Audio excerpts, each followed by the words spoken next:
Oke, shalom Bapak Ibu Saudara yang terkasih di dalam Tuhan. Pada pagi hari ini mari kita sama-sama kita datang kepada Tuhan.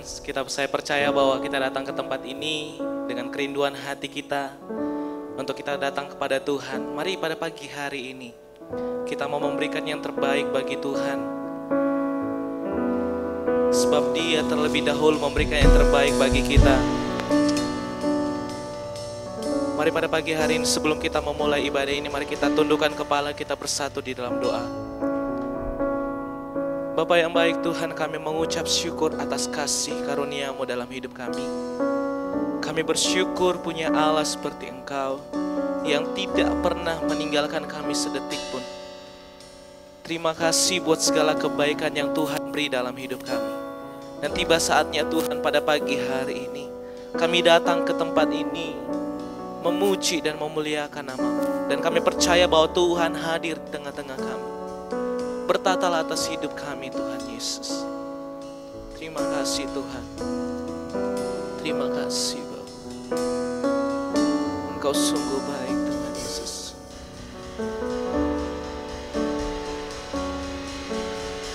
Di tengah luasnya samudra, dalam badai bergelora, Kaulah jangkar hidupku. Tak sekalipun ku goyah. Firman-Mu, Firman-Mu terangi langkahku, berdamai dalam hidupku. Ku aman di dalam-Mu, penyertaan-Mu sempurna. Sepasti mentari bersinar janji-Mu dalam segala perkara, Engkau turut bekerja. Mari kita naikkan pujian ini bersama-sama.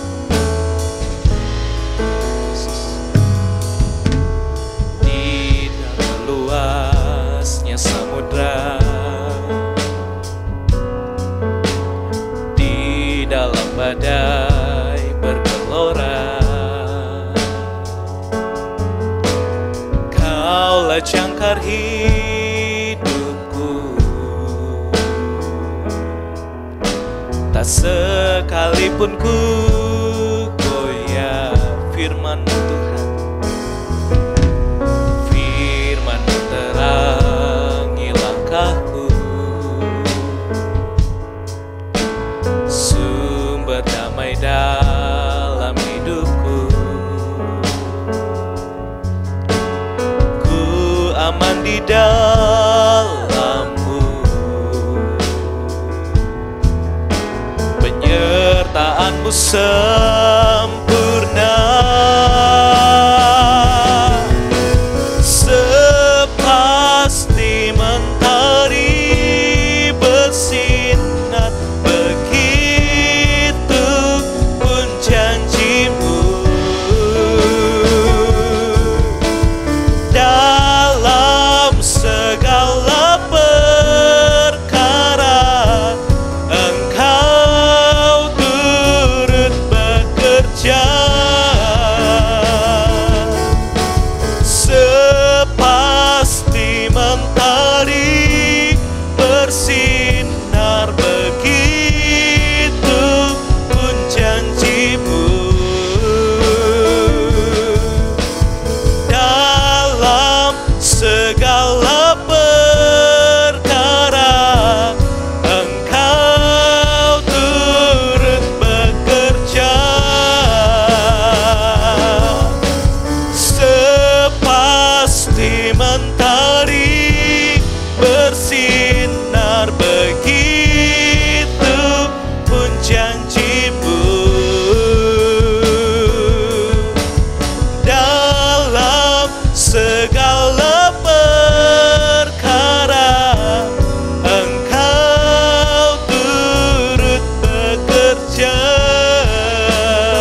Sepasti mentari bersinar, begitu pun janjimu. Dalam segala perkara Engkau turut bekerja. Perisai pelindungku, batu karang yang teguh, benteng pengharapanku. Kaulah Tuhan, Kaulah Raja. Perisai pelindungku, batu karang yang teguh, benteng pengharapanku. Kaulah Tuhan, Kaulah Raja. Mari angkat suaramu. Pelindungku, batu karang yang teguh, benteng pengharapanku. Kaulah Tuhan, Kaulah Raja. Perisai pelindungku, batu karang yang teguh, benteng pengharapanku. Kaulah Tuhan, Kaulah Raja. Sepasti mentari bersinar, begitu pun janjimu. Dalam segala perkara Engkau turut bekerja. Dalam segala perkara Engkau turut bekerja. Dalam segala perkara Engkau turut bekerja. Mari angkat suaramu sembah Dia.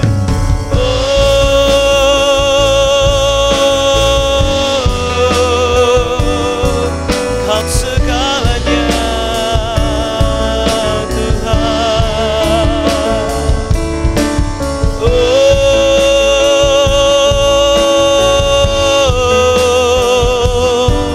Tiada yang seperti-Mu Tuhan.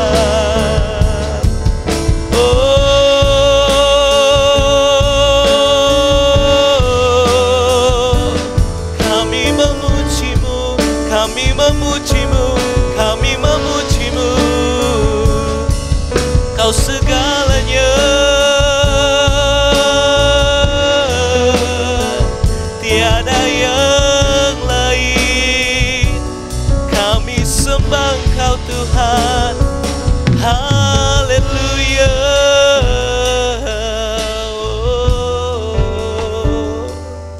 Sungguh besar kasih-Mu di dalam setiap hidup kami. Kami percaya anugerah-Mu melimpah Tuhan. Kami bersyukur, kami bersyukur.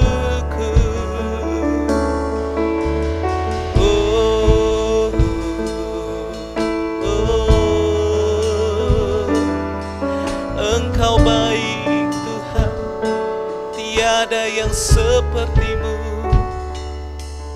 Kami memuji-Mu, kami memuji-Mu Tuhan. Haleluya, haleluya. Kau segalanya,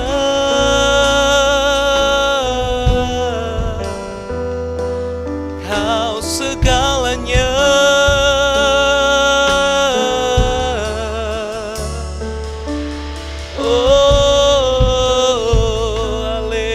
Haleluya. Tiada yang lain selain diri-Mu Tuhan. Kau yang layak kami sembah.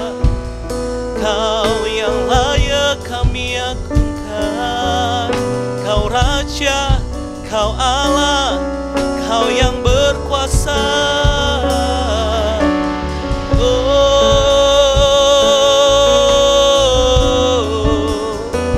Terima kasih Tuhan, terima kasih Tuhan, terima kasih Tuhan.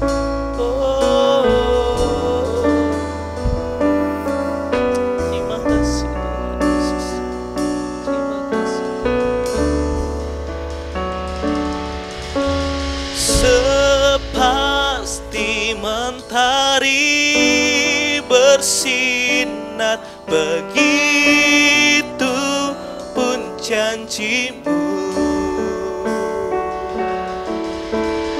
Dalam segala perkara Engkau turut bekerja. Sepasti mentari bersinar, begitu pun janji-Mu.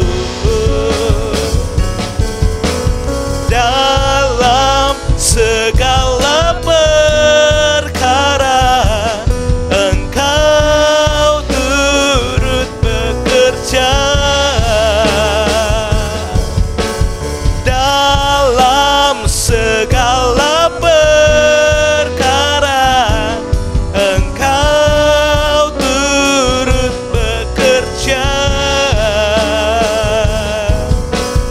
Dalam segala perkara Engkau turut bekerja. Berikan kemuliaan bagi Tuhan kita. Haleluya.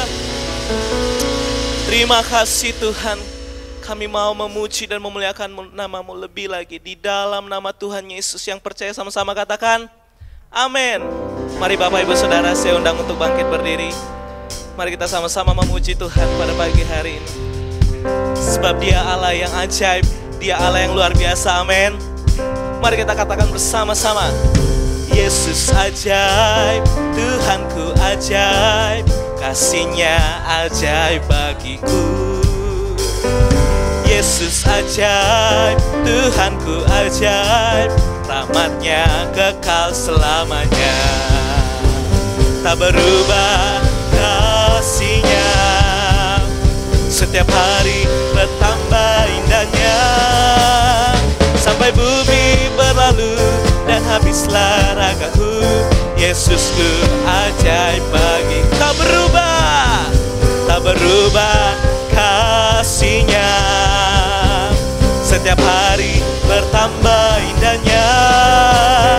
Sampai bumi berlalu dan habislah ragaku, Yesusku ajaib bagi. Sekali katakan tak berubah, tak berubah kasih-Nya, setiap hari bertambah indahnya.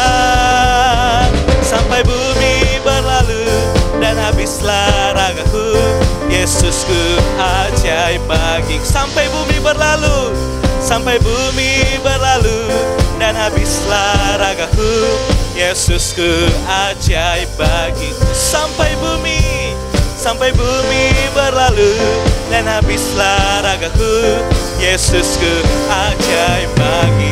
Berikan kemuliaan bagi Tuhan. Masih semangat memuji Tuhan, amin. Mari kita naikkan pujian ini bersama-sama.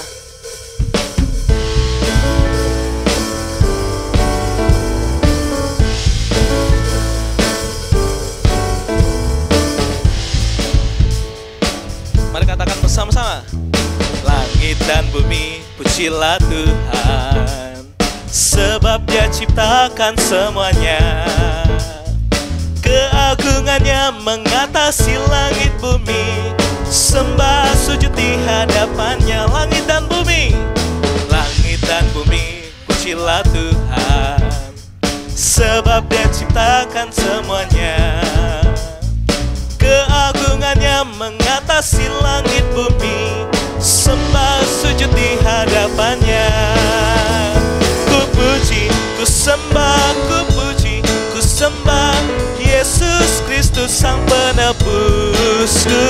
Ku puji, ku sembah, ku puji, ku sembah Yesus Tuhan dan Rajaku. Mari katakan dengan sama-sama, katakan. Langit dan bumi pujilah Tuhan, sebab Dia ciptakan semuanya. Keagungannya mengatasi langit bumi, sembah sujud di hadapannya. Ku puji, ku puji, ku sembah, ku puji, ku sembah Yesus Kristus Sang Penebusku. Ku puji, ku sembah, ku puji, ku sembah Yesus Tuhan dan Rajaku. Ku sembah, ku puji, ku sembah Yesus Kristus Sang Penebusku. Ku puji, ku sembah, ku puji, ku sembah Yesus Tuhan dan Rajaku. Haleluya, haleluya, amin. Haleluya, amin. Haleluya, amin. Haleluya, amin. Sekali katakan haleluya. Haleluya, amin. Haleluya, amin. Haleluya, amin. Haleluya, amin. Berikan kemuliaan bagi Tuhan kita. Haleluya. Mari kita satukan hati kita berdoa. Kami teduhkan hati kami untuk terima pesan-Mu. Tuhan berbicara kepada setiap kami. Tuhan membuat kami mengerti apa yang menjadi maksud isi hati-Mu, supaya tersampaikan apa yang menjadi kehendak-Mu dan terlaksana apa yang menjadi rencana-Mu atas setiap kehidupan kami. Hati kami terbuka. Dengan haus dan lapar kami rindukan firman-Mu, memberi arah kepada kami, menegur, mendidik dan mengajar kami, supaya jalan-jalan hidup kami selaras dengan rancangan-Mu. Dan kami tahu rancangan-Mu, rancangan yang terbaik dan sempurna bagi kami. Bicara kepada setiap kami. Kami siap terima firman-Mu di dalam dan demi nama Yesus Kristus kami berdoa. Amin. Shalom Bapak Ibu Saudara. Iya, hari ini saya ingin mengajak kita untuk belajar satu hal. Dan saya percaya ini hal yang sangat penting untuk kita pahami. Sebab kegagalan untuk memahami hal ini itu berarti juga kegagalan untuk kita menjalani kehidupan, untuk mencapai, meraih apa yang Tuhan sudah rancangkan dalam kehidupan kita. Bapak Ibu yang dikasihi oleh Tuhan, beberapa hari belakangan ini kalau Bapak Ibu terima video atau sebuah cuplikan video, baik di YouTube ataupun di kelompok-kelompok grup WA, ada satu cerita, ada satu kejadian yang sangat viral hari-hari ini, di mana seorang ibu sedang mendidik anaknya, ya. Bagaimana anaknya menghafal Pancasila, ya. Ada yang pernah lihat video ini? Ya, anak usia kecil mungkin kelas 1 gitu, ya. Kelihatannya kalau dari logatnya itu, mamanya itu kelihatannya kayaknya kok Manado, ya. Karena dia bilang gini, mama sudah marah ini gitu, ya. Kamu ndak ngerti-ngerti, mama marah ini sudah gitu. Karena anaknya disuruh mengucapkan dan menghafalkan Pancasila itu ndak ngerti-ngerti, ya, salah terus, ya. Lalu anaknya bilang gini, mama saya sudah ngerti mama gitu kan. Lalu mamanya bilang, coba Pancasila, Pancasila, satu, ketuhanan yang Maha Esa, ketuhanan yang Mana Esa, gitu kan. Jadi salah terus, jadi mamanya bilang bukan mana, maha, ngerti ndak gitu. Ya mamanya tuh sampai, aduh, ya kalau lihat wajahnya tuh sudah gregetan banget gitu sama anaknya. Tapi anaknya salah terus, ndak ngerti, diajari berkali-kali berulang-ulang, ya ndak ngerti-ngerti juga di mana salahnya. Nah, Bapak Ibu, ya kalau kita menyimak video ini, saya tiba-tiba jadi ngerti ya bahwa ketika kita gagal memahami sebuah instruksi, ya maka kita juga akan gagal untuk meraih atau mendapatkan dan mencapai apa yang menjadi tujuan daripada instruksi itu. Nah, hari ini Bapak Ibu, saya ingin mengajak kita, bisa ditampilkan. Iya, kalau Bapak Ibu suka dengan judulnya ngerti enggak, ya. Bapak Ibu, kenapa ibu ini sampai marah begitu ya? Sampai ngulang-ngulang cuma baru sila pertama itu sudah, waduh, sudah marahnya, emosinya sudah luar biasa. Karena dia ngerti kalau anaknya sampai ndak bisa mengerti Pancasila, ya menghafal Pancasila, nanti kalau waktu tes maka dia akan mendapatkan hasil yang buruk, betul? Ya. Nah, pernah ndak Bapak Ibu coba ya, waktu kita mendidik anak kita, waktu kita ngajar anak kita, atau waktu kita memberikan sebuah instruksi untuk anak kita melakukan sebuah pekerjaan, lalu kita sampaikan dengan pelan-pelan, dengan maksud supaya dia mengerti apa yang kita ajarkan, supaya dia mengerti apa yang menjadi perintah kita. Nah, pernahkah Bapak Ibu di ujung penjelasan kita, di ujung kita mengajar anak kita, pernah enggak kita melontarkan pertanyaan ini, kamu sudah ngerti enggak yang Papa ajar? Ngerti enggak yang Papa beritahu? Ngerti enggak yang Papa suruh kamu? Ya, kenapa pertanyaan ini menjadi penting?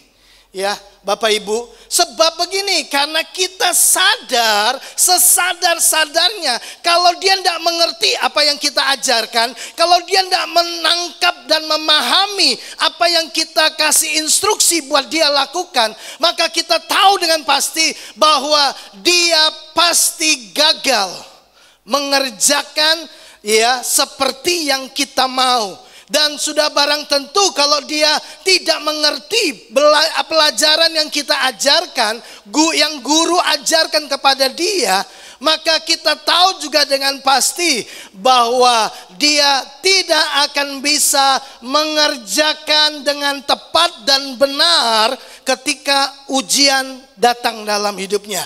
Ketika dia harus mengikuti tes. Kenapa? Karena tidak ngerti. Ya. Pernah enggak dalam kehidupan kita, tiba-tiba anak kita datang kepada kita dan berkata, "Pak, ini gimana ngerjainnya?" Gitu. Kalau dia enggak bisa mengerjain, kita sudah tahu sampai pada satu titik kesimpulan bahwa dia tidak mengerti. Kalau dia ngerti, dia pasti bisa mengerjakan tepat seperti yang diajarkan dan benar. Betul? Nah, berarti Bapak Ibu mengerti apa yang kita dengar, mengerti apa yang kita pelajari, itu sangat menentukan kita mampu mengerjakan dan melakukan tepat seperti yang kita fahami. Bapak Ibu, di dalam pengajarannya, kalau Bapak Ibu baca Alkitab, Yesus itu berulang-ulang kali di dalam pengajarannya, dia selalu tanya sama muridnya begini, "Mengertikah kamu semuanya?" Berkali-kali, nanti Bapak Ibu kalau punya gadget ya, ada aplikasi Alkitab, coba cari simbol atau tanda kaca pembesar lalu ketik, ya itu mencari kata. Ketiklah kata mengerti. kita akan menemukan ada begitu banyak kali kalimat ini diucapkan oleh Yesus Kristus. Mengertikah kamu apa yang aku katakan? Mengertikah kamu semua? Bahkan waktu Yesus membasuh kaki murid-muridnya, dia tanya kepada murid-muridnya, mengertikah kamu apa yang aku lakukan kepadamu? Yesus selalu tanya itu. Nah, satu kali dalam pengajarannya Yesus cerita kepada murid-muridnya. Dia mengajar dan memberitahukan kepada murid-muridnya. Dia berkata demikian, anak manusia akan diserahkan, kemudian dibunuh, mati, dan pada hari yang ketiga akan bangkit kembali. Itu adalah kalimat ucapan Yesus sebelum ayat ini. Di Markus 9 ayat yang ke-32, setelah Yesus mengucapkan pengajarannya, dia memberitahukan tentang kematiannya. Ya, Alkitab tulis, Markus menuliskan, murid-murid tidak mengerti perkataan itu, namun segan menanyakannya kepadanya. Bukankah kita seringkali seperti itu? Kita tidak ngerti, tapi kita tidak nanya. Karena kita pikir kalau kita nanya nanti terkesan kita bodoh. Justru waktu kita tidak tanya, kita justru nanti akan terjebak dalam tindakan-tindakan yang bodoh. Karena sudah pasti, karena tidak mengerti, kita tidak dapat melakukan tepat seperti yang diminta, yang diinstruksikan, dan yang diajarkan kepada kita. Kita tahu ceritanya, waktu Yesus ditangkap, semua murid-murid meninggalkan Yesus. Waktu Yesus mati dan dikuburkan, kita tahu murid-murid bersembunyi, mereka tutup pintu, mereka dalam keadaan yang takut. Mereka tidak percaya bahwa Yesus akan bangkit. Kenapa? Sederhana, karena dari awal Yesus beritahu mereka, mereka tidak ngerti, mereka tidak tanya. Jadi mereka terjebak dalam pemikiran dan pemahaman mereka sendiri. Nah, Bapak Ibu, oleh sebab itu kenapa Yesus berulang-ulang bertanya kepada murid-muridnya, kepada orang-orang yang dia ajar, dia berkata gini, mengertikah kalian semua? Karena kalau kita tidak mengerti, kita akan sama seperti orang-orang Saduki yang datang kepada Yesus. Ya, bertanya tentang kebangkitan. Lalu Yesus berkata kepada mereka, kamu sesat sebab kamu tidak mengerti kitab suci maupun kuasa Allah. Perhatikan ini baik-baik. Kalau kita tidak mengerti maksud Tuhan, kalau kita tidak mengerti firman Allah, kalau kita tidak memahami perkataan Tuhan, maka sangat mudah kita tersesat di dalam kehidupan. Kita akan sulit mencapai tujuan. Kita tidak akan pernah bisa menyelesaikan rencana Tuhan dalam kehidupan kita. Kenapa? Karena kita tidak mengerti. Kita tidak mengerti, kita sesat. Apalagi sudah tidak mau bertanya. Nah, Bapak Ibu yang dikasih oleh Tuhan, oleh sebab itu hari ini saya ingin mengajak Bapak Ibu Saudara, ya, supaya kita jangan gagal faham. Ya, kalau kita gagal memahami firman Allah, kita akan tersesat dalam kehidupan ini. Perhatikan apa yang Yesus katakan. Ya, saya berharap Bapak Ibu bisa menangkap sesuatu sehingga ketika kita mengerti, mudah bagi kita menjalani kehidupan dan melihat apa yang Tuhan janjikan menjadi realita dalam kehidupan kita. Perhatikan pengajaran Yesus ini baik-baik.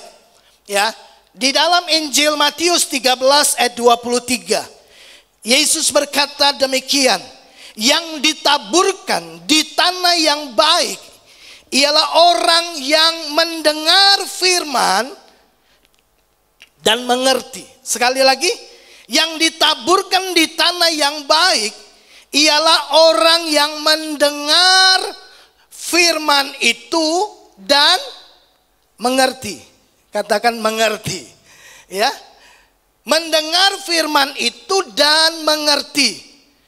Perhatikan kalimat selanjutnya. Dan karena itu ia berbuah. Karena apa dia berbuah? karena dia mendengar dan mengerti. Di dalam kalimat-kalimat selanjutnya Yesus juga menjelaskan kepada murid-muridnya bahwa kalau tidak mengerti, kita sama dengan benih yang jatuh di pinggir jalan. Nanti Bapak Ibu bisa baca di ayat-ayat di atasnya. Ya, Yesus menjelaskan bahwa yang jatuh di pinggir jalan itu adalah orang yang mendengar firman dan tidak mengerti. Lalu kemudian iblis datang dan mengambil firman itu dari hatinya. Jadi kalau kita tidak mengerti, ya, kita dengar tidak mengerti, kita seperti benih yang jatuh di pinggir jalan. Tidak akan pernah bertahan lama di dalam kehidupan kita. Kenapa? Sederhana, karena kita tidak mengerti, kita anggap itu hanya sebuah informasi. Karena kita tidak mengerti, kita tidak tahu bagaimana mengerjakannya. Kita tidak tahu bagaimana menghidupi kebenaran itu di dalam kehidupan setiap kita. Bapak Ibu, perhatikan ini baik-baik. Saya kasih warna yang berbeda. Mendengar firman itu dan mengerti, karena kita mengerti. Waktu kita mendengar firman itu, Yesus berkata, karena itu, karena engkau mendengar firman dan mengerti, engkau berbuah. Berapa? 100 kali lipat, 60 kali lipat, dan ada yang 30 kali lipat. Perhatikan ini baik-baik. Bapak Ibu, saya mau kita lihat ini baik-baik. Ya, Yesus bilang, orang yang mendengar firman dan mengerti, maka yang terjadi adalah begini. Orang itu dapat melakukan tepat seperti yang dia mengerti. Kalau saya disuruh menjahit, saya sudah pasti tidak bisa melakukannya seperti yang diminta oleh pelanggan. Karena saya tidak mengerti cara menjahit. Beda kalau Ibu Yuming yang disuruh. Karena dia memang penjahit. Dia ngerti harus menggunakan benang seperti apa, jarum ukuran berapa, cara ngukurnya bagaimana. Dia mengerti, dia bisa melakukannya tepat seperti permintaan pelanggan. Setuju? Kalau kita mengerti. Nah, saya tidak mungkin bisa melakukan tepat seperti, karena saya tidak pernah belajar. Dan sudah pasti saya tidak mengerti apa-apa. Nah, Yesus bilang, kalau engkau mendengar firman, kau mengerti, maka itu akan memudahkan engkau dapat melakukan tepat seperti yang Yesus mau, yang Bapa Surgawi mau, yang firman Tuhan ajarkan kepada kita. Dan sebagai akibatnya tadi Yesus bilang apa? Dan karena engkau mendengar firman dan mengerti, sehingga engkau dapat melakukan tepat seperti, maka engkau akan berhasil, berbuah. Jadi pengertian kita, pemahaman kita ya atas apa yang kita dengar itu sangat menentukan kehidupan kita yang akan kita bangun. Itu sangat menentukan pencapaian-pencapaian dalam kehidupan kita. Bapak Ibu perhatikan tadi ya. Yesus bilang begini, dan karena itu ia akan berbuah, ada yang 100 kali lipat, ada yang 60, ada yang 30. Kenapa semua enggak 100? Kenapa ada 100, ada 60, ada 30? Itu ditentukan oleh seberapa kita memahami firman Allah. Kita kasih contoh saja. Kalau saya seorang guru matematika dan semua ini adalah murid saya, lalu saya mengajar ya ilmu matematika. Waktu saya mengajar, semua belajar, betul? Semua mendengarkan apa yang saya sedang ajarkan.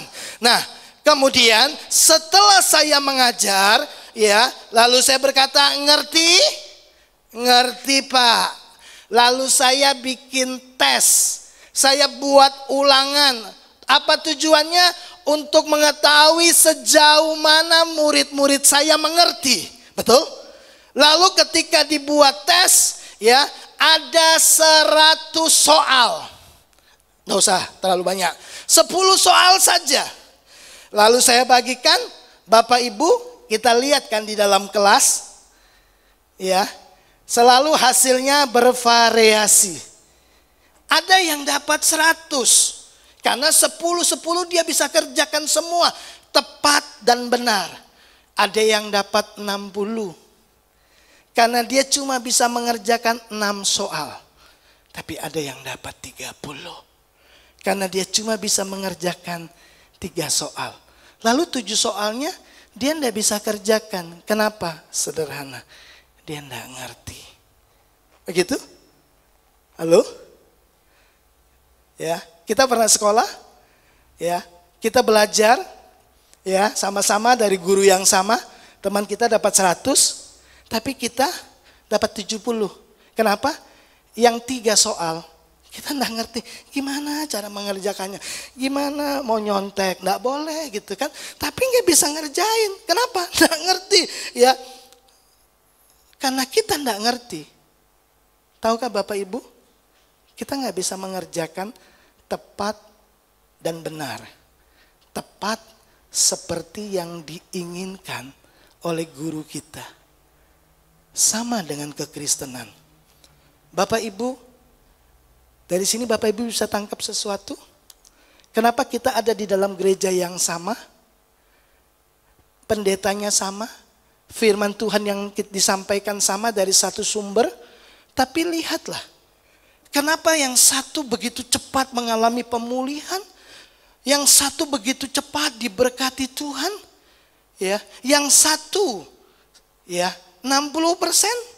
Yang satu 30%. Bukan Tuhan pilih-pilih kasih Bapak Ibu.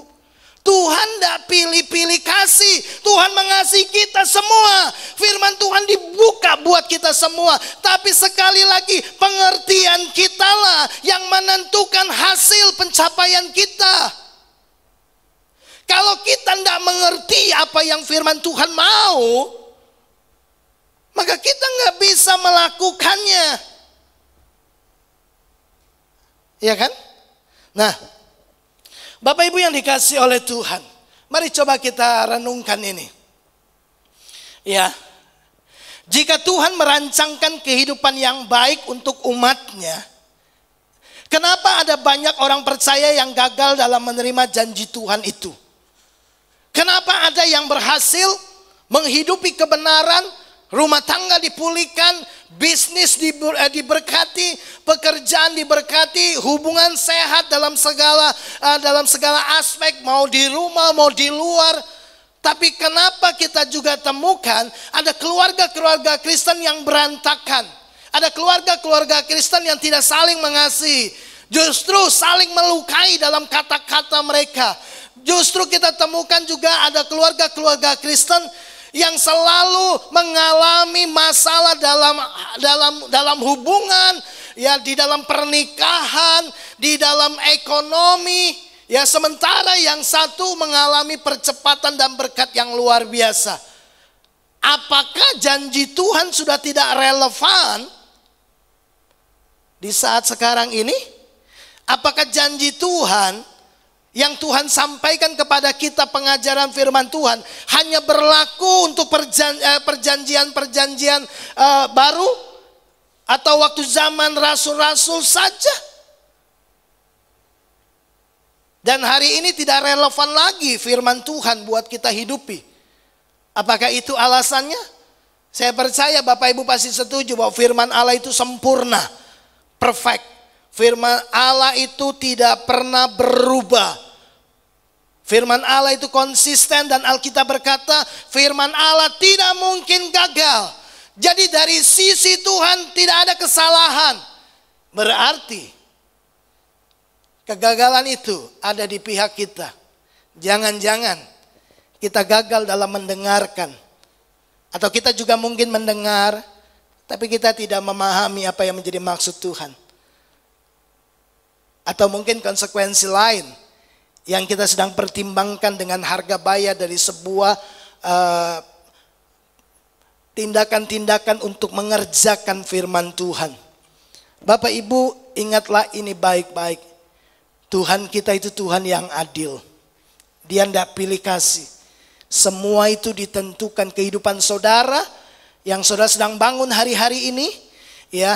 Kemudian pencapaian saudara yang saudara sedang rintis, yang saudara sedang perjuangkan hari-hari ini sangat ditentukan oleh pemahaman saudara terhadap firman Allah. Firman Allah ya dan amin. Itu sudah pasti. Janji Tuhan itu ya dan amin. Ya, itu sudah pasti terjadi. Tapi dari pihak kita lah yang menentukan kehidupan dan pencapaian kita.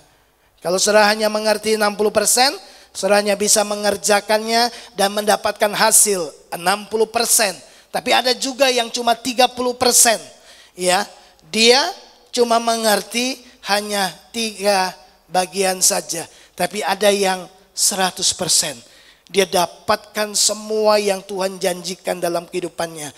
Tapi ada juga yang tidak dapat apa-apa. Kenapa? Karena dia mendengar dan tidak mengerti. Bapak Ibu yang dikasihi oleh Tuhan.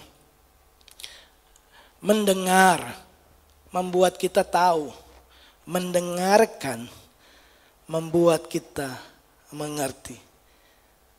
Saya yakin Bapak Ibu pasti bisa memahami, mendengar, ya. Dan mendengarkan itu berbeda. Saya mendengar tadi suara motor lewat. Tapi kalau mendengarkan itu menaruh perhatian yang serius. Minggu lalu kita belajar, ya, bahwa Paulus mendorong, ya, menasehati jemaat yang ada di Efesus, orang-orang percaya di sana, supaya pakailah perkataan yang baik untuk membangun. Kata membangun kita masih ingat, tindakan seseorang untuk mendorong orang lain bertumbuh dalam kekudusan, kesalehan, hikmat dan kebahagiaan. Ya, bagaimana caranya? Ya, bagaimana caranya?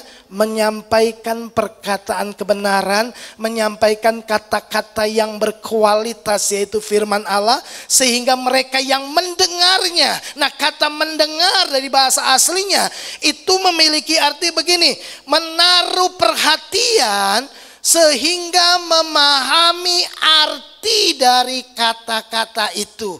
Nah, orang yang menaruh perhatian, mendengarkan itu menaruh perhatian, dan dia memahami maksud dari perkataan itu. Nah, Alkitab berkata di dalam Efesus pasal 4 itu, dia bilang bahwa mereka yang mendengar dan memahaminya, mereka mendapatkan grace, kasih karunia, hadiah, rahmat, kekuatan dari Tuhan. Sehingga mereka bisa mengerjakan tepat seperti yang Tuhan mau. Dan sebagai akibatnya mereka mendapatkan upah.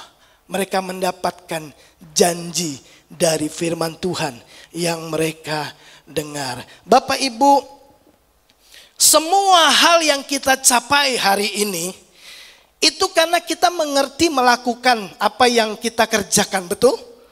Ya. Semua yang kita capai hari ini, saudara berdagang karena saudara mengerti cara berdagang.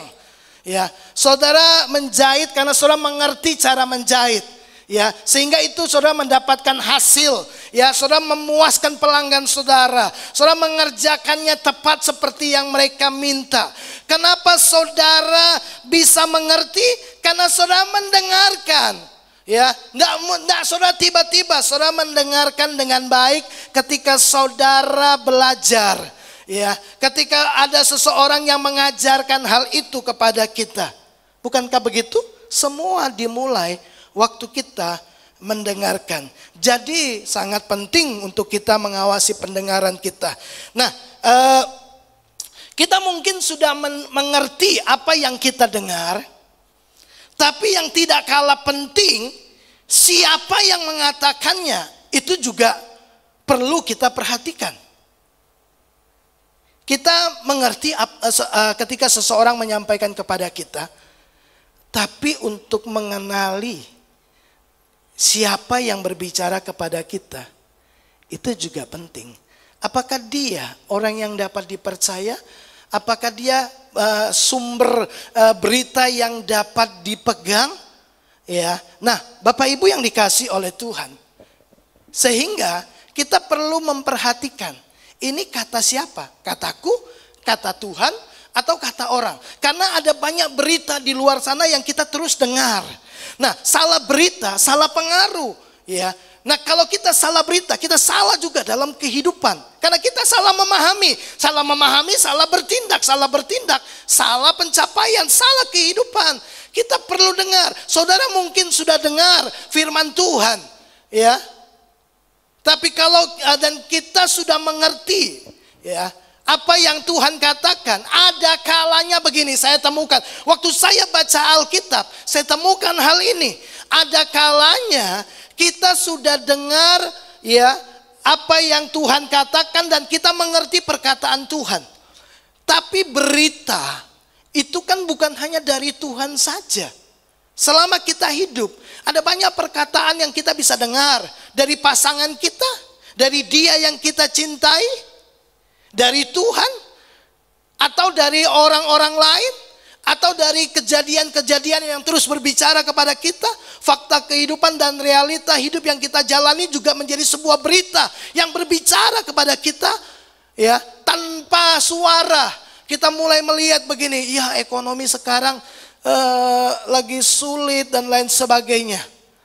Nah, Bapak Ibu, penting sekali kita memperhatikan siapa yang berbicara kepada kita. Orang kalau tidak ngerti bahwa perintah Tuhan itu untuk kebaikan kita. Kalau kita tidak ngerti bahwa perintah Tuhan itu untuk kebaikan kita, maka kita cenderung mengabaikan perintah Tuhan. Apalagi begini Bapak Ibu, kita udah dengarkan firman Tuhan, kita udah dengar nasihat firman Tuhan, kita ngerti bahwa firman Tuhan itu untuk kebaikan kita. Tapi kadang-kadang kita juga bisa mendengar nasihat dari orang lain. Dan kita pikir perkataannya baik, perkataannya kayaknya lebih mudah dan lebih cepat hasilnya. Maka kita lebih mudah percaya kepada perkataan-perkataan yang masuk dalam logika kita. Nah, saya mau Bapak Ibu kita belajar, ya. Kita melihat beberapa contoh bagaimana kerugian besar dan kesusahan yang harus kita tanggung akibat kita memutuskan untuk mendengarkan perkataan orang lain dan mengabaikan perkataan Tuhan yang kita sudah dengar. Saya percaya sebagai orang Kristen kita sudah banyaklah dengar pengajaran firman Tuhan, setuju? Tapi di luar sana kan juga ada keluarga kita, ada teman kita, ada sahabat kita, ada orang-orang di sekitar kita yang juga berbicara, menyampaikan nasihat, berkata-kata bijak, berkata-kata yang baik. Ada quotes-quotes yang kita bisa lihat di media sosial, itu juga berbicara kepada kita. Nah, siapa yang kita mau dengar? Kadang-kadang kita lebih mendengarkan perkataan-perkataan yang kelihatannya masuk dalam logika kita, masuk akal, lebih cepat, lebih mudah, dan firman Tuhan kadang-kadang lebih susah, lebih sulit dan mustahil untuk dikerjakan. Sehingga kita memutuskan untuk mendengarkan perkataan yang lain dan mengabaikan perkataan Tuhan. Mari lihat Adam dan Hawa, contoh yang pertama. Bapak Ibu perhatikan, lalu firman-Nya kepada manusia itu, kepada Adam, karena engkau mendengarkan perkataan istrimu, ya, dan memakan dari buah pohon yang telah kuperintahkan kepadamu, jangan makan daripadanya. Jadi Tuhan sudah berkata kepada Adam, jangan makan dari pohon ini. Tapi Adam memilih mendengarkan perkataan istrinya. Kalau dia mendengarkan perkataan istrinya, sudah pasti dia mengabaikan perkataan Tuhan. Karena di dalam kisah itu, Bapak Ibu harus tahu, waktu Hawa dibujuk oleh ular, Adam ada di samping Hawa. Jadi Adam tahu bahwa Hawa sedang dibujuk. Ya. Lalu Hawa melihat, wow, mulai dari melihat bahwa kelihatannya baik, lalu bisa jadi seperti Tuhan. Bapak Ibu, ketika kita sudah mulai aku ingin, nah itu kan seperti iblis, aku ingin menyamai yang maha tinggi. Lalu iblis bilang, kalau kamu makan kamu akan jadi seperti Tuhan. Wow, aku ingin seperti Tuhan. Kelihatannya menyenangkan. Hanya dengan makan saja aku jadi seperti Tuhan. Ini kelihatannya jalan mudah dan jalan cepat. Luar biasa, aku bisa seperti Tuhan. Aku bisa menciptakan apa saja. Hanya dengan berkata saya semuanya jadi. Wow, ini keren pasti. Masuk akal sih. Dan terlihat baik. Singkat cerita, dia ambil. Waktu dia makan, Adam tidak buat apa-apa. Adam hanya diam. Jangan-jangan Adam sedang berpikir begini. Kita lihat, apakah Hawa mati? Karena Tuhan berkata, kalau engkau makan buah ini, engkau akan mati. Jadi bisa jadi ini hanya pemikiran saya saja kan. Jangan-jangan Adam sedang membiarkan Hawa menjadi kelinci percobaan. Waktu dia tunggu itu, Hawa tidak mati. Lalu Hawa bilang begini, Bang, enak ini, ya, lezat.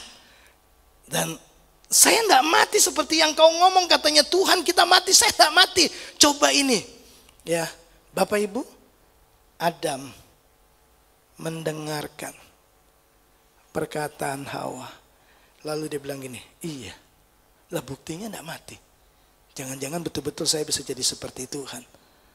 Bapak Ibu, dari situ dimulai kekacauan seluruh dunia, betul? Dari situ dosa masuk. Dari situ hubungan jadi rusak.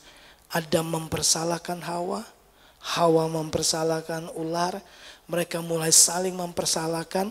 Lalu kita tahu sebagai akibatnya, ketika Adam memutuskan tidak mendengarkan perkataan Tuhan dan mendengarkan perkataan si dia yang dia cintai, lalu kita tahu manusia terbuang dari Taman Eden.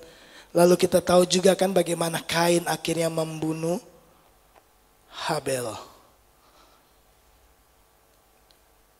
Ketika kita lebih memilih mendengarkan perkataan yang lain daripada perkataan Tuhan, dengar ini baik-baik, engkau akan melihat, engkau akan tersesat dalam kehidupan ini. Kau tidak akan temukan apa yang Tuhan sudah rancangkan dalam hidupmu. Engkau tidak akan mencapai kemaksimalan dalam kehidupanmu ketika engkau memutuskan mendengarkan berita di luar sana. Berita dari dia, dari mereka, dari dunia, apalagi dari si jahat. Bapak Ibu coba lihat yang kedua. Di dalam Kejadian pasal yang ke-16 ayat yang kedua. Saya bacakan ini, Abram dan Sarai. Berkatalah Sarai kepada Abram, engkau tahu Tuhan tidak memberi aku melahirkan anak. Karena itu baiklah hampiri hambaku itu. Mungkin oleh dialah aku dapat memperoleh seorang anak. Dan Abram mendengarkan perkataan Sarai.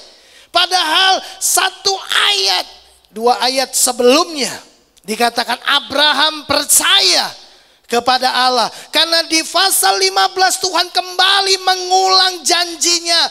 Tuhan bilang sama sama Abram, berdialog. Tuhan bilang begini, engkau akan diberkati. Abram bilang begini, bagaimana aku bisa diberkati? Ya, bagaimana aku menjadi berkat bagi bangsa-bangsa? Aku tidak punya keturunan. Masa bujangku yang akan terima semua harta bendaku?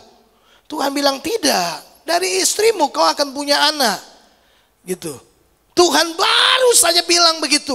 Dan Abram percaya. Lalu kemudian, waktu dia ketemu Sarai, Sarai berkata kepada Abram, kau lihat, saya tidak punya anak. Tuhan tidak kasih saya anak. Sudah, kau ambil budakku ini, siapa tahu dari ini kita punya anak. Dan Alkitab berkata, Abram mendengarkan perkataan Sarai. Bapak Ibu dengar ini baik-baik. Selalu sebelumnya Tuhan itu selalu bicara kepada kita. Lalu kemudian nanti dunia akan bicara juga kepada kita. Waktu Bapak Ibu dengar firman Tuhan dan kau tangkap firman Tuhan, kau percaya firman Tuhan. Begitu kita keluar dari tempat ini, kita keluar dari kamar kita setelah saat teduh. Tiba-tiba ada orang yang berkata kepada kita yang berbeda dengan apa yang Tuhan janjikan. Tiba-tiba di luar sana dunia sedang menawarkan jalan pintas kepada kita untuk menggenapi apa yang Tuhan janjikan dalam kehidupan kita. Ada banyak berita-berita tiba-tiba saja, tapi selalu dimulai dari Tuhan berbicara lebih dulu kepada kita. Tuhan menjanjikan sesuatu kepada kita, maka iblis, maka dunia juga mau berbicara kepada saudara dan saya dengan tujuan supaya kita lebih mendengarkan mereka dan tidak mendengarkan apa yang Tuhan katakan kepada kita. Nah, waktu kita mempercayai perkataan yang di luar sana, waktu Abram mempercayai apa yang dikatakan oleh Sarai, kita tahu akibatnya sampai hari ini. Betul? Jangan-jangan Bapak Ibu, semua kekalutan dalam hidup kita, semua kekacauan dalam kehidupan kita, semua kerumitan dan kesusahan yang terjadi dalam hidup kita, jangan-jangan Tuhan dulu sudah bicara sama kita, tapi kita lebih memilih perkataan dunia, kita lebih memilih perkataan pasangan kita, kita lebih memilih perkataan teman kita, karena kita pikir lebih masuk akal, lebih cepat, lebih mudah, sementara firman Tuhan lebih sulit, lebih mustahil, lebih berat, dan lebih mahal harganya, sehingga kita memilih mendengarkan yang lain. Akibat peristiwa ini kita tahu,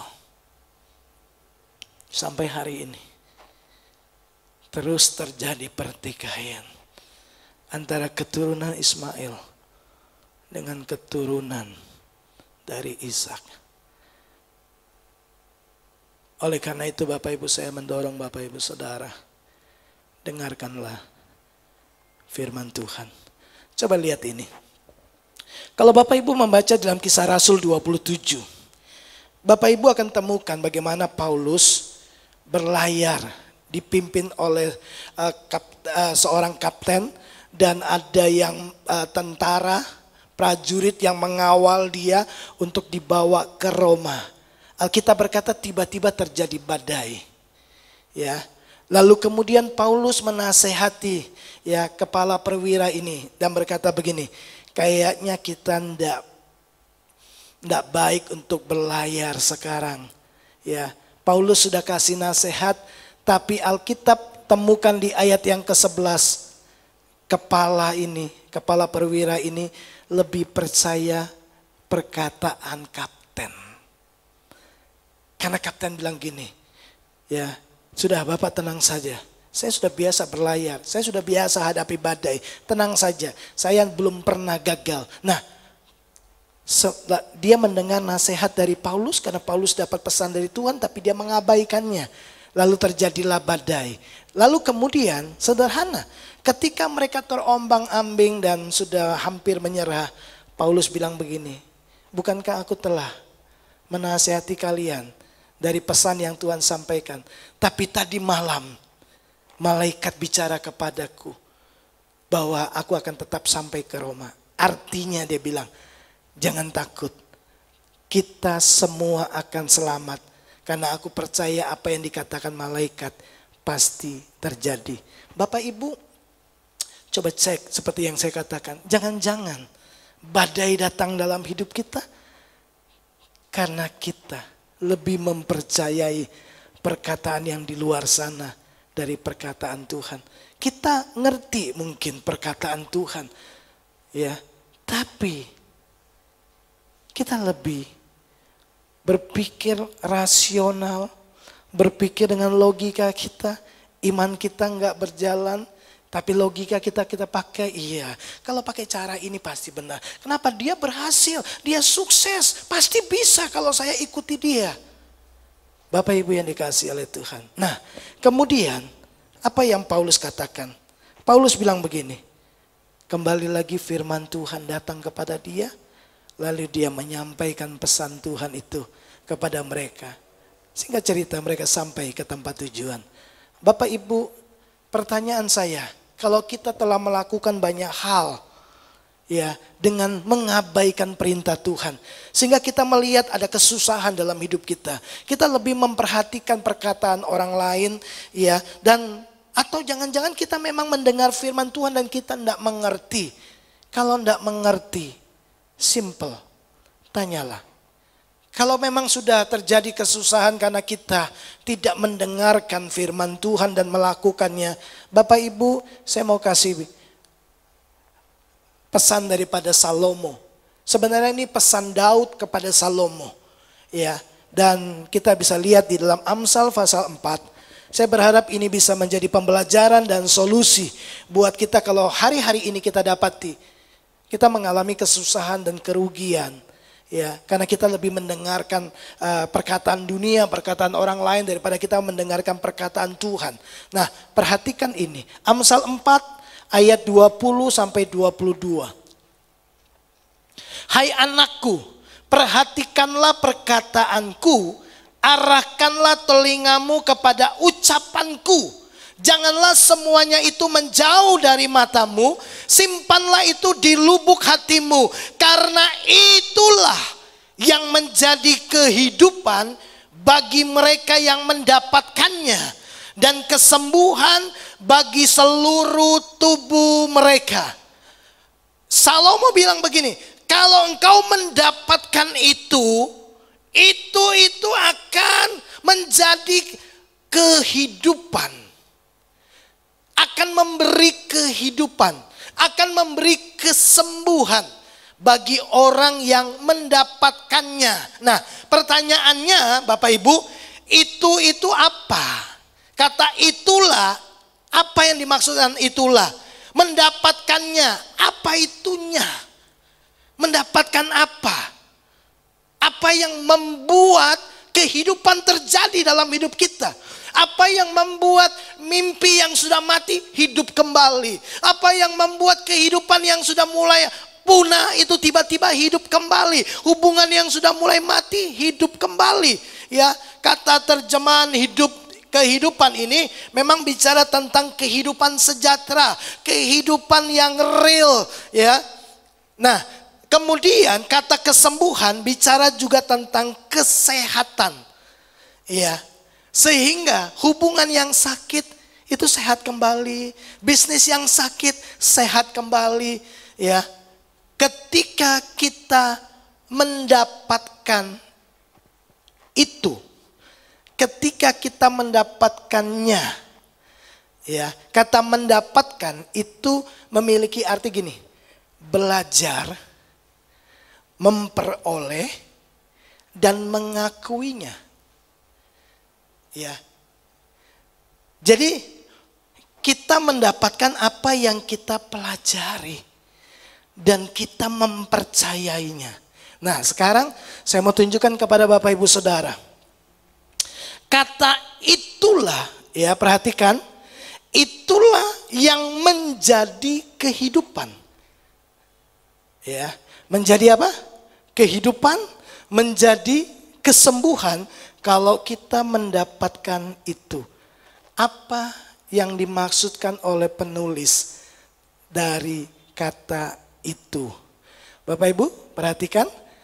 Itu yang dimaksud oleh penulis adalah perkataanku, ucapanku. Kalau engkau mendapatkan belajar dan memperoleh perkataanku, ucapanku, ya, itu bicara tentang hikmat, itu bicara tentang firman Allah.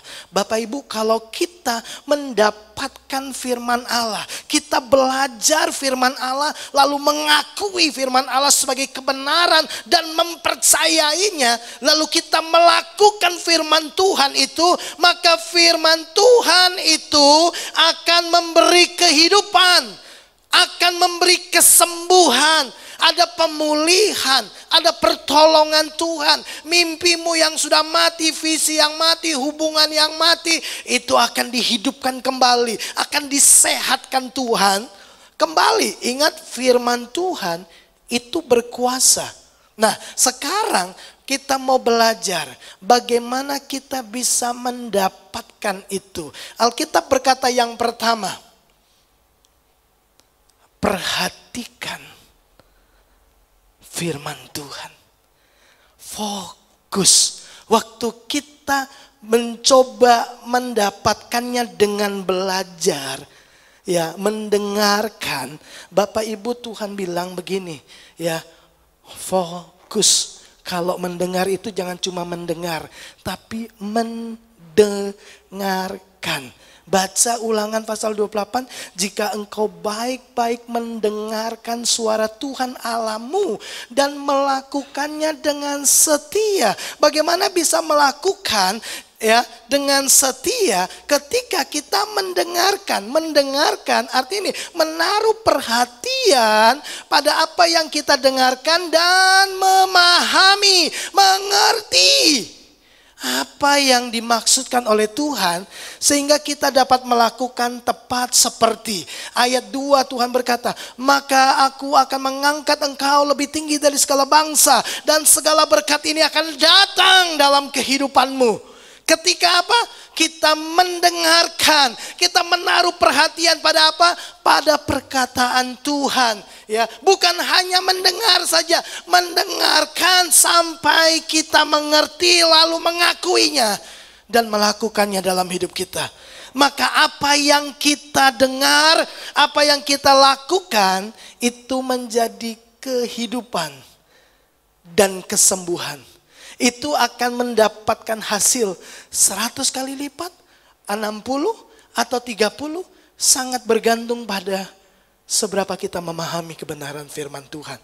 Apakah hanya cukup menaruh perhatian yang khusus, fokus kepada firman Tuhan? Yang kedua dikatakan begini, arahkan telingamu. Ya, perhatikan benar-benar pendengaran saudara. Fokus, dengarkan, arahkan. Itu seperti itu, bahasa aslinya seperti telinga anjing yang tiba-tiba terbuka. Ya, begitu tak ini suara tuanku datang, langsung menggonggong, langsung mengejar tuannya. Ya, fokus, arahkan telingamu. Jangan biarkan telingamu mendengar yang lain. Arahkan kepada firman Tuhan. Dengarkan saja firman Tuhan. Tidak cuma di situ Bapak Ibu. Simpan itu di dalam lubuk hatimu. Perhatikan firman Tuhan. Arahkan telingamu. Dengarkan saja firman Tuhan. Abaikan apa yang dikatakan oleh dunia. Sekalipun itu lebih mudah, lebih instan, lebih menjanjikan mungkin. Tapi percayalah, firman Tuhan tidak pernah salah. Kalau engkau mengerti, engkau memahaminya, engkau melakukannya dengan setia, tepat seperti yang Tuhan mau, maka engkau akan mendapatkan 100 kali lipat. Tapi juga ada yang 60, ada yang 30. Bergantung kepada seberapa kita memahami firman Tuhan. Simpan itu di dalam hatimu. Bapak Ibu, perhatikan ini. Jangan pernah berhenti mendengarkan firman Tuhan. Sebab hati akan menjadi buta jika ketiadaan firman. Firman itu adalah pelita bagi kaki kita dan terang bagi jalan kita. Itu sebabnya Daud berkata, aku simpan firman-Mu di dalam hatiku, supaya aku jangan berdosa kepadamu. Penuhkan hatimu dengan firman Tuhan. Isi hatimu dengan firman Tuhan sampai terang itu menerangi seluruh kehidupanmu, sehingga jalan-jalanmu itu padang, jalan-jalanmu itu terang. Engkau tidak mungkin tersandung karena engkau mengerti bagaimana engkau menjalani kehidupan, bagaimana engkau bertindak, bagaimana engkau membuat pilihan, mengambil keputusan bijak, ya, cakap dalam melakukan berbagai hal. Kenapa? Karena firman Tuhan menerangi jalan-jalanmu, pelita bagi kakimu. Makin banyak firman Tuhan, makin terang kehidupanmu. Amin. Nah, Bapak Ibu, yang terakhir,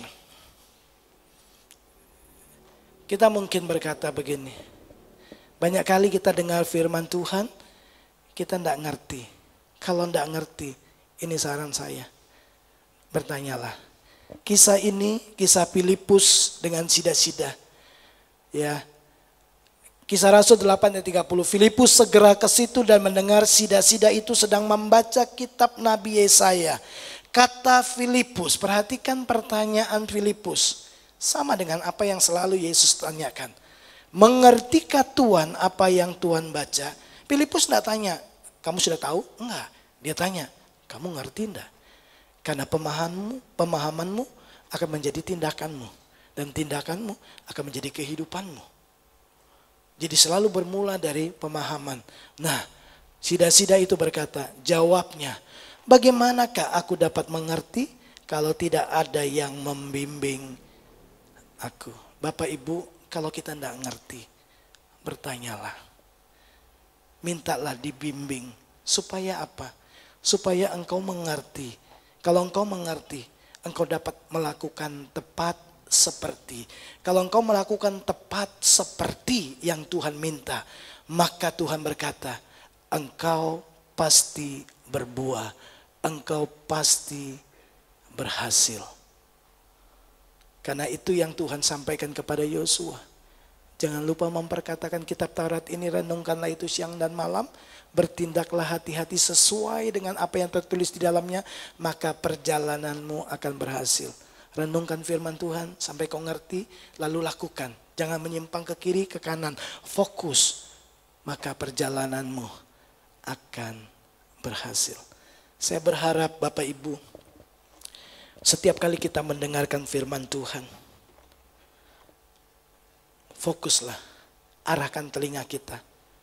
Simpan itu di dalam hati kita. Walaupun mungkin kita belum mengerti. Kalau kita tidak mengerti, bertanyalah. Kenapa? Karena firman Tuhan itu disampaikan Tuhan kepada kita untuk kebaikan kita. Karena Dia ingin kita hidup sesuai dengan rancangannya. Dia ingin kita memiliki masa depan yang baik, masa depan yang luar biasa. Amin. Kiranya kebenaran ini memberkati kita semua. Mari bersama kita berdoa. Bapa Surgawi, terima kasih buat firman-Mu. Terima kasih. Tolong setiap kami, setiap kali kami membaca firman, setiap kali kami mendengarkan pengajaran firman Tuhan, arahkan hati kami, telinga kami, mata kami, fokus sampai kami mengerti, sampai kami memahami. Kalau kami memahami, kami dapat melakukan tepat seperti yang Tuhan mau. Maka kami akan melihat kehidupan kami, pencapaian kami, hasil yang kami dapatkan seperti yang Tuhan janjikan dalam hidup kami. Tolonglah kami Tuhan. Kalau hari-hari ini kami lebih sering mendengarkan berita yang tidak membangun iman kami. Kalau kami lebih suka mendengarkan perkataan dunia, perkataan orang baik. Lalu kemudian kami mengabaikan perkataan Tuhan. Hanya karena kami berpikir perkataan dunia jauh lebih baik, lebih cepat, lebih mudah, lebih menguntungkan. Sementara firman Tuhan begitu terasa berat, sulit, dan serasanya mustahil. Ampuni kami. Hari ini kami mau mempercayai firman-Mu. Kami belajar dari kegagalan Adam. Kami belajar dari kelalaian Abram. Sehingga kami harus menanggung berbagai macam konflik dalam kehidupan. Kami menanggung dosa. Kami menanggung pertikaian, pertengkaran. Sampai hari ini Tapi kami bersyukur Yesus menyelesaikannya bagi kami. Kau mengampuni dosa kami. Kau membawa kami kembali kepada terang-Mu. Dan kami mau hidup di dalam terang firman-Mu mulai hari ini sampai selama-lamanya. Kami mau arahkan telinga kami hanya kepada apa yang Tuhan katakan, bukan kepada yang lain. Terima kasih. Di dalam dan demi nama Yesus kami berdoa. Amin. Mari bersama kita bangkit berdiri, kita akan berdoa.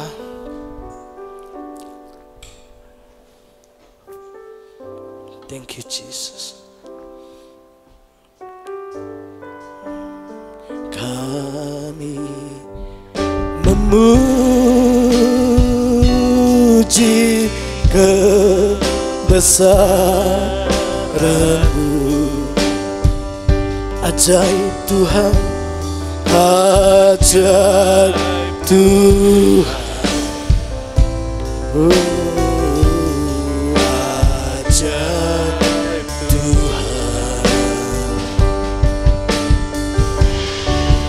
Kami memuji kebesaran-Mu. Ajaib Tuhan, ajaib Tuhan, ajaib Tuhan, ajaib Tuhan, ajaib Tuhan,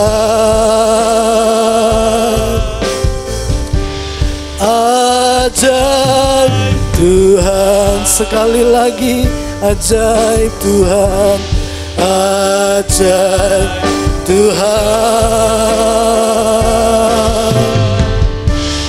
ajaib Tuhan. Mari Bapak Ibu arahkan hatimu kepada Tuhan. Kekasih-kekasih Tuhan, pulanglah. Tuhan memberkati dan melindungi engkau. Tuhan menyinari engkau dengan wajahnya dan memberikan engkau damai sejahtera, sukacita. Tuhan menghadapkan wajahnya kepadamu dan memberikan engkau kasih karunia demi kasih karunia dari kepenuhan Yesus Kristus Tuhan kita. Bawalah berkat Abraham, Ishak dan Israel. Berkat yang disempurnakan di dalam Kristus Yesus Tuhan kita menjadi bagian dalam hidupmu. Tuhan memberkatimu. Terimalah berkat ini di dalam satu nama Tuhan Yesus Kristus. Setiap kita yang percaya diberkati Tuhan, mari sama-sama katakan amin. Tuhan memberkati kita.